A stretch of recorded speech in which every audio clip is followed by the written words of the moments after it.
Assalamualaikum warahmatullahi wabarakatuh. Saya Delia Maharani, BP 17120049, dan saya berkuliah di Universitas Dharma Andalas.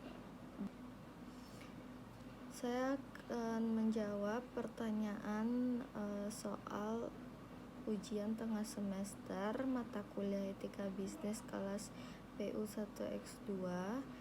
Nah, di sini saya akan menjawab soal nomor 1 terlebih dahulu.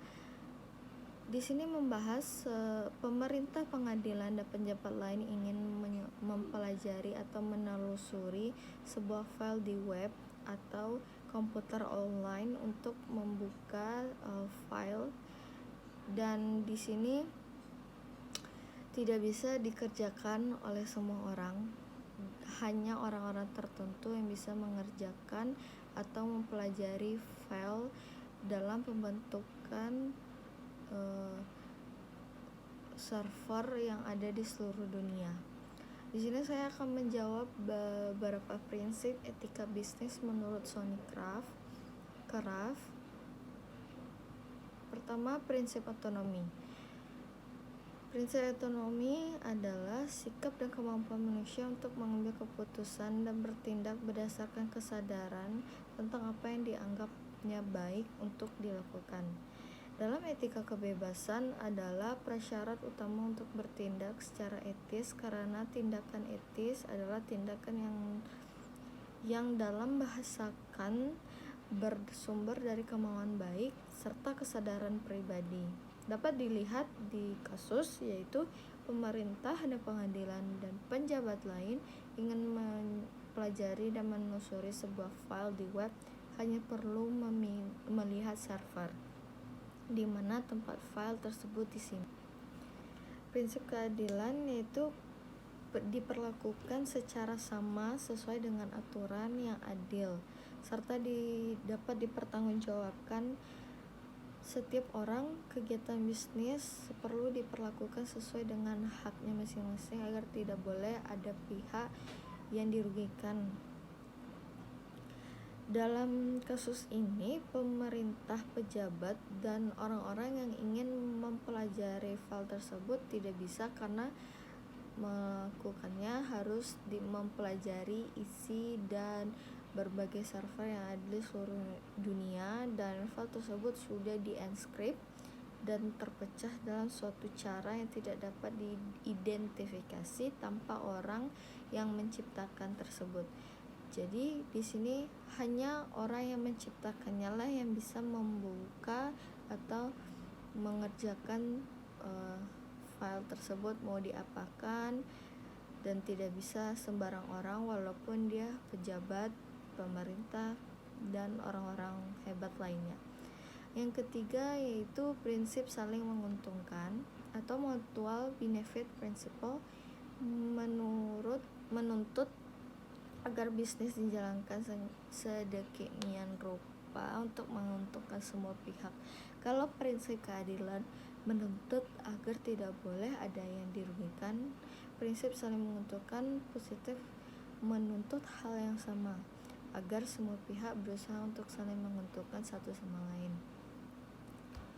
Di dalam prinsip ini dapat dilihat dalam kasus meskipun banyak yang menyambut baik perangkat lunak yang mampu melindungi kebebasan berpendapat di internet, namun banyak juga yang merasa kesal karena namanya sebuah alat perangkat lunak itu pasti memiliki minusnya dan tidak selalu berjalan dengan mulus.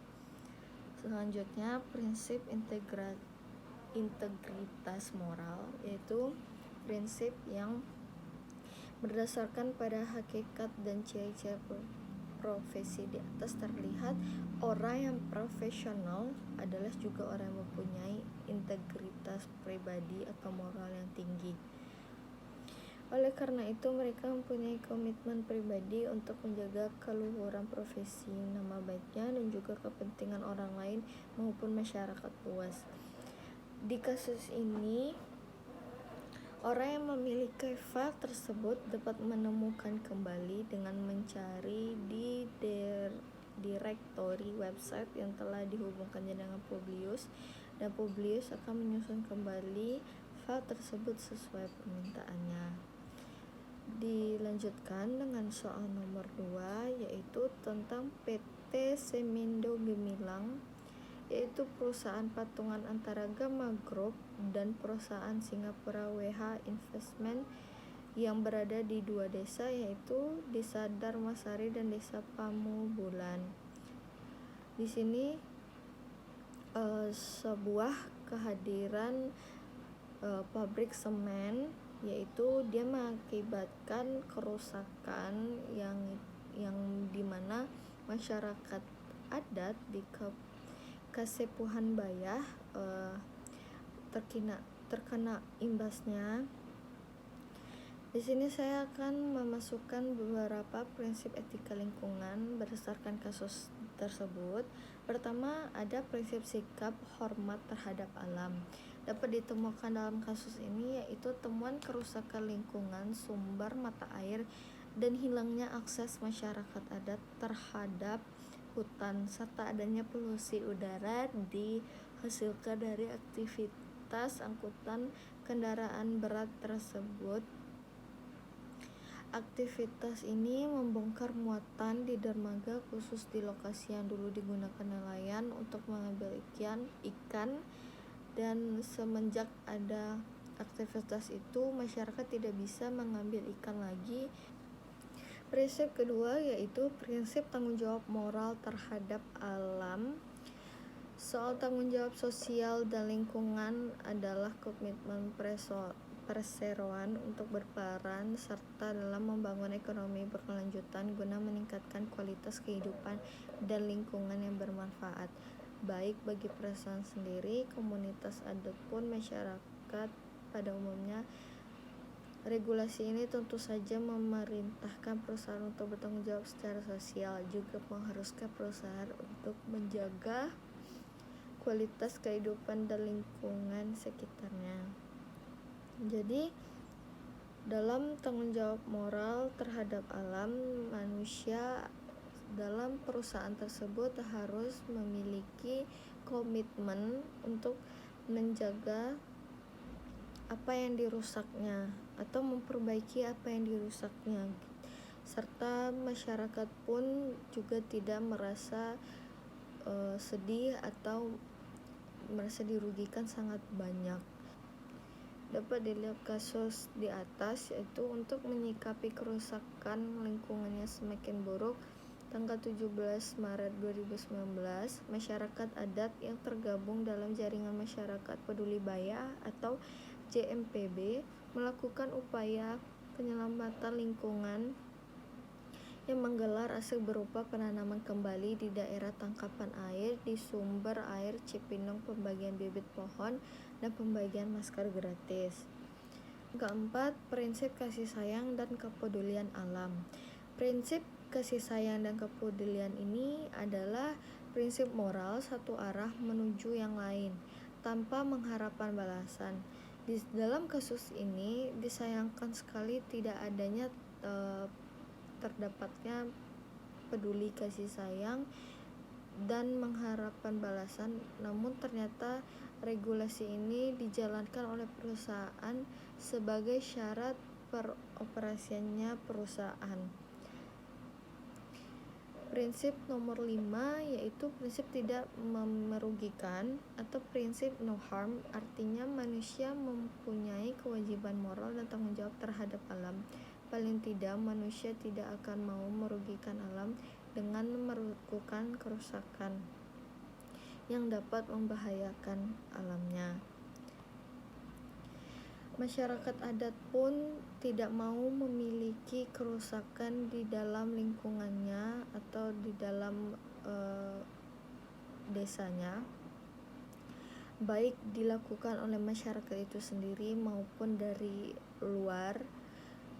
Tapi kenyataannya ada beberapa perusahaan yang ingin melakukan pabrik atau mendirikan pabrik, tapi semenjak ada pabrik itu terjadinya kematian yang sangat menutup kehidupan masyarakat adat itu tidak berkembang atau tidak normal seperti kehidupannya yang lalu. Lanjut, soal nomor 3 di Kota Banda Aceh, yaitu forum formal yang mengadakan acara, tetapi di tengah acara itu terjadinya suara azan berkumandang untuk dijalankannya sholat zuhur. Bagaimana sebagai tuan rumah untuk kondisi seperti ini? Menurut saya, budaya perusahaan dapat diartikan sebagai representasi tentang interaksi kelompok dan harapan kelompok. Sejumlah faktor penting yang muncul mencakup norma, keyakinan, nilai-nilai standar, ritual, dan mencerminkan permintaan manajerial pada perusahaan. Jadi budaya perusahaan ini mencakup semua kebijakan, prosedur, tujuan, strategi, dan tindakan manajemen. Menurut saya, jika saya berada di posisi sebagai tuan rumah, saya akan membuat aturan acara yang memiliki toleransi beragama. Di Indonesia sendiri memiliki macam ragam agama yang dianut oleh umatnya.